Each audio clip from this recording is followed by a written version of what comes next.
C'est quoi un juif? Quelqu'un né de mère juive, soit, mais encore. Ce que je veux dire, c'est en fait, qu'est-ce que l'être juif? En fait, l'être juif, c'est deux étapes, nos patriarches et le don de la Torah. Pour ce qui est de nos patriarches, la Chassidut nous enseigne qu'ils ont fait hériter à nous les juifs, leurs descendants, un amour naturel pour Dieu. L'être juif, ce n'est pas une religion au sens où l'on entend généralement, c'est un état, une nature intrinsèque. Le juif aime Dieu car c'est sa nature. C'est un amour caché, qu'il faut dévoiler, et qui est présent chez tous les descendants d'Abraham, Yitzhak et Yaakov. Mais attendez, qu'est-ce que c'est que cette histoire? Comment peut-on faire hériter de l'amour? Des parents peuvent, à la rigueur, faire passer à leur descendance des dons artistiques ou des capacités physiques. Et si papa a un copain qu'il aime bien, est-ce que c'est pour cela que fiston aimera ce copain? Bien sûr que non. Ce genre de chose n'est absolument pas transgénérationnel. Ce sont des acquis. Cela ne fait pas partie de l'essence de l'être. Tout comme les connaissances intellectuelles. Si papa connaît toute la Gemara par cœur, ce n'est pas pour cela que le fils la connaîtra de naissance. Alors c'est quoi hériter de l'amour? Écoutez bien, c'est un grand secret, ne me répétez pas. Si ça sort d'ici, je saurai que c'est vous. Qu'est-ce qui est inné, qu'est-ce qui est acquis? Et quelle est leur influence? C'est une question philosophique qui engendre de grandes controverses. Mais il y a des choses qui sont évidentes et ne peuvent changer. Par exemple, le fait d'être un être humain. Un gars pourrait se comporter comme un chien, aboyer, marcher à quatre pattes ou courir après le facteur. Ça ne changera en rien sa nature intrinsèque. Une nature qui passera à ses descendants, quoi qu'il arrive. C'est un humain, c'est tout. Donc nous y voilà.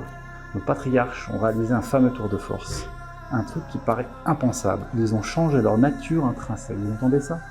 Par leur travail spirituel, leur attachement à Dieu, leur amour pour lui, ils changèrent l'essence de leur être. On ne parle donc plus maintenant d'acquis, mais bien d'inné pour leurs descendants. On dit qu'il y a 4 catégories dans la création, le minéral, le végétal, l'animal et l'humain. En fait, il y en a une 5e, le juif. 5e élément, vous connaissez? Ce n'est pas une invention de la Chassidut, ce sont les Rishonim, les sages du Moyen-Âge, qui nous l'ont enseigné. Le juif aime Dieu par nature, il a hérité de l'amour. Et c'est donc tout naturel pour le juif de respecter la volonté de Dieu. Vous ne me croyez pas? C'est pourtant la halakha. Écoutez ce Rambam, dans les lois sur les divorces. Celui qui refuse de donner l'acte de divorce à sa femme, bien que la loi l'y oblige, le Beth Din le flagelle jusqu'à ce qu'il dise « je veux divorcer » et écrive un acte de divorce. Et cet acte est valide. Comment peut-il être valide? A priori, tout acte réalisé sous la contrainte ne peut avoir de valeur légale. Le Rambam explique. Ceci est valable pour les choses qui ne sont pas des mitzvot, comme l'achat ou la vente. Et pour les choses obligatoires, comme respecter la volonté du tribunal rabbinique, on considère que le contrevenant n'est victime que de son Yetzer Hara. Et qu'en son fort intérieur, il, je cite, désire faire partie du peuple juif et désire accomplir tous les commandements. Le frapper ne le contraint en rien.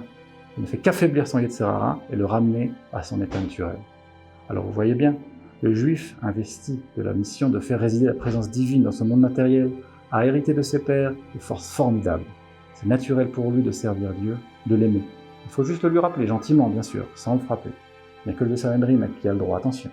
Mais nous, ce que nous peut apprendre de ça, c'est qu'on ne doit jamais désespérer d'aucun juif. Il descend de Yaakov, il aime donc Dieu et veut le servir, tout simplement. La ligne d'écoute Torah Box, c'est une équipe de thérapeutes et coachs bénévoles à votre disposition chaque jour pour vous écouter et vous aider à surmonter votre difficulté. Problèmes de couple, solitude, dépression, violence, harcèlement. Vous n'êtes plus seul, nous sommes là. La ligne d'écoute Torah Box, un service unique, gratuit pour vous. Depuis la France au 01 80 20 5000 et en Israël au 02 37 41 515.